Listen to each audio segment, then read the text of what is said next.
ke publiknya ya, itu bersamaan bersamaan. Saya kira itu bersamaan ya. Ini karena apa?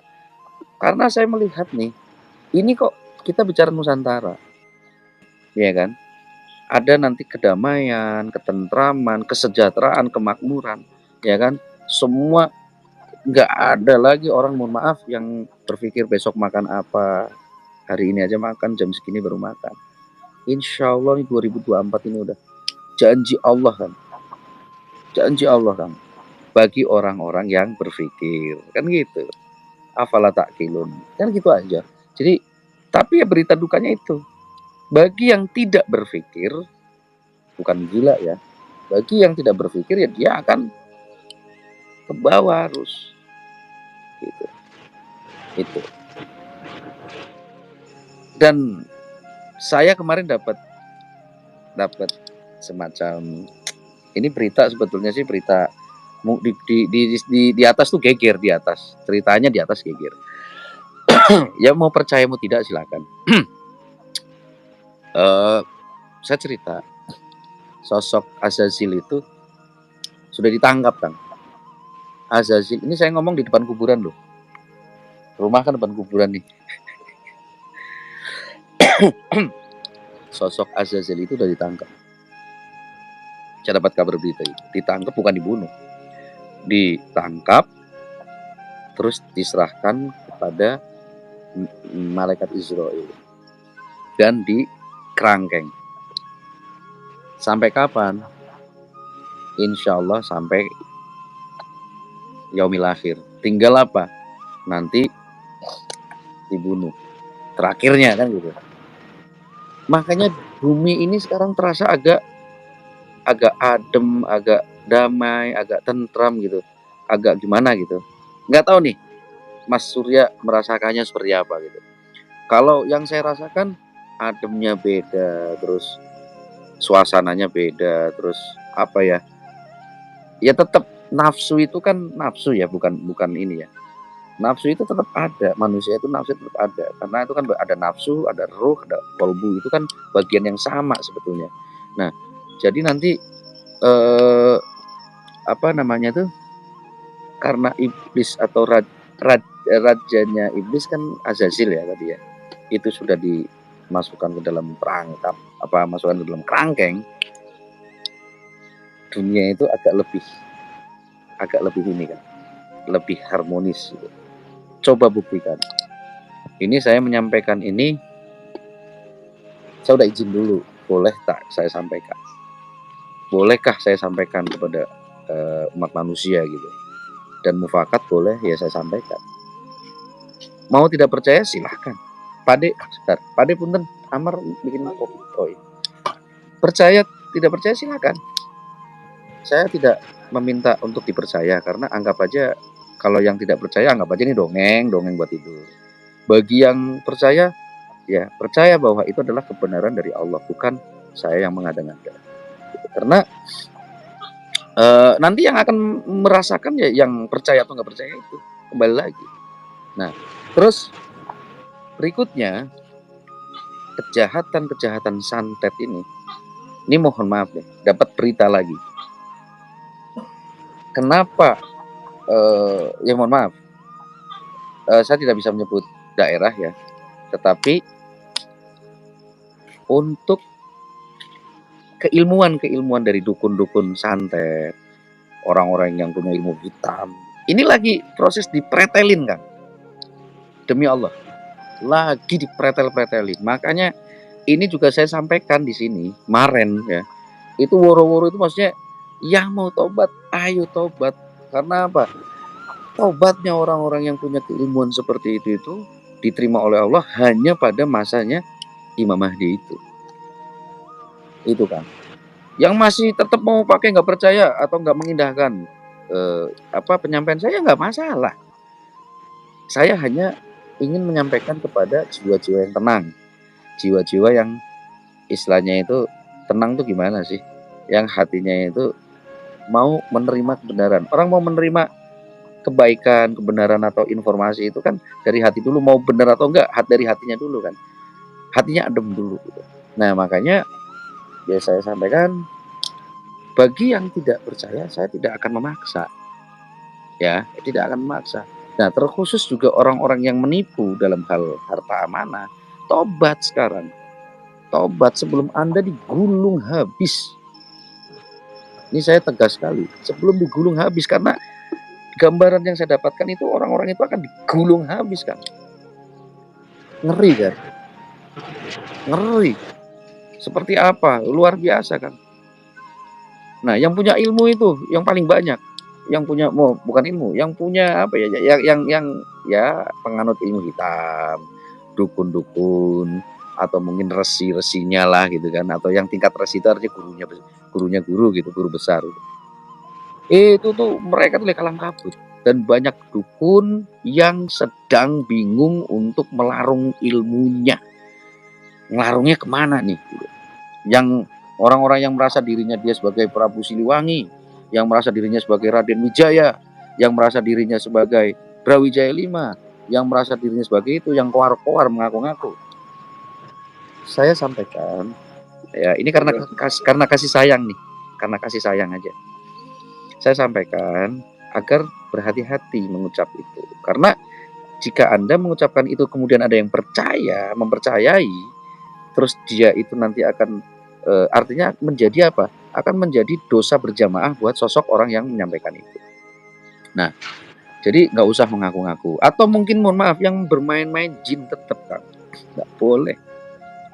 Itu udah nggak ada, Allah udah tidak ada yang ditutup-tutupin lagi. Buktinya apa? Boleh bertanya kepada orang-orang spiritual di sini, ya, para ahli spiritual, khususnya kalau saya benar-benar saya bukan lagi merendah, memang saya nggak tahu apa-apa. Tanya sama mereka bahwa langit itu sudah terbuka dari awal 2024. Ini langit ya, pintu langit kebuka. Artinya apa? Keberkahan itu sedang Allah turunkan.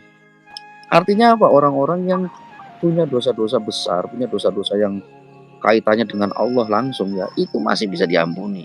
Kecuali dosa sama sesama manusia, karena harus minta maaf dulu, minta maaf kepada sesama manusia yang kita sakiti dulu. Tapi kalau dosa kita kepada Allah, seberapapun kotornya, ini jangan bersedih ya, jangan berputus asa, karena yang bisa mengimankan manusia, yang bisa mengkafirkan manusia hanya Allah, bukan Wahabi. Ya, ingat nih, yang bisa mengimankan dan mengkafirkan manusia itu hanya Allah, bukan Wahabi. Saya sampaikan. Ya, monggo di share ke grup-grup apa tuh, kan banyak tuh Facebook yang Wahabi sama ini, share saja. Ya, saya sampaikan, orang-orang Wahabi ini adalah orang-orang Khawarij, tapi tidak semuanya ada di Wahabi. Khawarij itu ada di mana-mana, ada di semua firqah. Kan dari 73 golongan yang selamat satu kan. Siapa yang selamat? Inilah orang-orang yang pada di akhir zaman ini mendapatkan hidayah, bertemu dengan atau menjadi atau terselamatkan oleh Sang Pencerah. Alangkah beruntungnya umat akhir zaman, karena apa? Ada sosok Sang Penyelamat, yaitu Allah Allah nanti saya bahas, saya lupa. Allah menunda kiamat ya dengan menurunkan sosok Sang Kinasih itu. Kenapa Sang Kinasih? Ya orang yang terkasih. Kalau kekasih itu biasa, terkasih beda lagi kan gitu. Nah, makanya khusus buat kita semua nih, khususnya nih para subscriber dari Padepokan Lokajaya, mudah-mudahan semuanya ini dalam kondisi yang adem, sehingga ya saya tidak mengatakan semua perkataan saya benar ya, enggak loh ya. Cuman saya menyampaikan apa yang saya lihat. Tetapi ada satu patah lagi dari Sayyidina Ali mengatakan, ya, jangan melihat siapa yang mengatakannya, tetapi lihatlah apa yang dia katakan. Selagi itu kebaikan, terima, kan gitu. Memang yang saya sampaikan kebaikan atau keburukan, kan gitu. Kalau kebaikan terima aja, terima dulu gitu. Yang penting terima dulu, baru setelah itu insya Allah akan terselamatkan. Nah, itu keuntungan atau enaknya atau indahnya umat akhir zaman. Karena Allah turunkan itu kan. Maksudnya itu, beliau itu menjadi hujah bagi umat manusia. Begitu. Makanya ya tidak salah jika Rasulullah itu kemudian mewariskan seluruh keilmuannya, ya, keilmuannya kepada sosok sang kinasi tersebut. Gitu. Untuk apa? Ya untuk tadi memerdekakan, gitu. Untuk memerdekakan umat manusia dan menyelamatkan, gitu kan. Mungkin sambil berjalan, Kang Surya, silakan, mungkin ada yang mau ditanyakan karena takutnya melebar nih.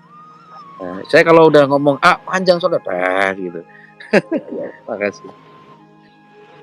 Berarti yang sambil baca nih komen-komen tadi nih, yang dengerin Ngomong. ada yang topinya bagus Kang, ya alhamdulillah nih topi warisan ya. Ya, untuk kali ini saya mau menanyakan tadi kan minum Kang. Tentang kabar tentang kabut hitam ini yang sedang menuju ke bumi ya. Umat-umat akhir zaman ini, bagaimana kita untuk mempersiapkan kedatangan Tuhan itu yang mematikan ini kan? Apakah kita cukup dengan kolbu aja? Kalau petunjuk Rasul itu kan kita harus mempersiapkan makanan. Nah, kalau mempersiapkan Rasul itu kan, ya Rasulullah itu cadang bahan makanan, juga mempersiapkan hati. Kalau menurut Samen itu bagaimana nih strateginya dalam menghadapi situasi yang sangat mengkhawatirkan itu kan? Ya, kalau berdasarkan hadis kan begini, kurang lebih ya, saya nggak hafal hadis karena saya bukan ustadz. Kalau berdasarkan hadis itu kalau nggak salah begini, jika nanti terdengar suara ledakan ya di tengah bulan Ramadan, gitu ya.